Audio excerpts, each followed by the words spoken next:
Mr. Zeoli, and it's on the subject of public safety. Orange has one of the finest police departments in the area. However, we live in a time of uncertainty and high crime. What do you propose to improve police department capabilities to combat high crime and protect the citizens of Orange? Actually, we do have one of the finest, highest rated police departments in the region. And our group have combated crime, shoplifting, threatenings, home invasion. We've had all of those things. Orange is not immune to those issues just the same as other places, just not to the magnitude as the cities. And one of the biggest things we're facing is education of our officers as to how to deal with these requirements and needs. And fortunately, I was appointed to a task force to study education of police and requirements for police in the state of Connecticut. We meet monthly up in Hartford on that, and this has all started over a lot of the turmoil of racial inequality and education inequality and other hardships that have driven these things. And I'm sitting right in one of the seats that's working to change and update what our officers learn and need to go. We provide the best equipment that we can provide, but if they don't know how to properly use these things, where, when, what, and how, it can be a tragedy instead of a success. And so our officers are constantly in training over these things. We've seen on the news far too many times problems with conflicts that weren't handled properly. The bigger problem we have, however, is the opioid addiction. Orange is not immune to that, and our officers are part of that first responding crew, as well as our AMR paramedic that we keep here.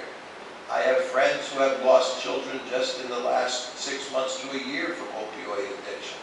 That is one of our scariest problems, and the Orange Police work diligently, and we have had some success, both here and with our statewide crime task force, our narcotics task force, with that problem.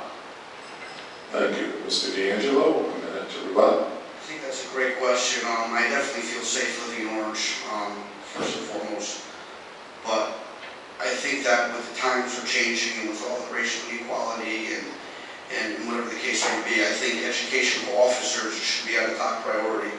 And if they need to keep up with the education and they need to keep getting knowledge of the ongoing issues of Orange or nationwide, if the case may be. As far as opioid addiction, I've lost numerous friends, let alone in 6 months. But that also ties in with the wonderful education program we have here. AMD is top-notch counseling services, so it starts with, again, us teaching the children and our children, residents going to get help. So with that said, everybody should work hand in hand to educate themselves so that we can either bring the crime rate down, bring the opioid addiction down, and live happy lives. And Ms. Novicki. Thank you very much. We have a terrific police force in the town of Orange, of which I'm very proud. I see them everywhere, they're very active, and I will support them to the best of my ability. And we will look at areas that the police force believes they need additional support and resources for, whether it's education or it's new equipment. I think one area that we might need to strengthen is perhaps in light of the fact that times are changing and there are different challenges that we face as a community, to look at perhaps new ways to have better community outreach, to have the police more visible and more present in our communities and talking to our young people more. I know they do it, but we can always improve on that, and I think that might be one way to strengthen the relationship between our townspeople and the police. Thank you.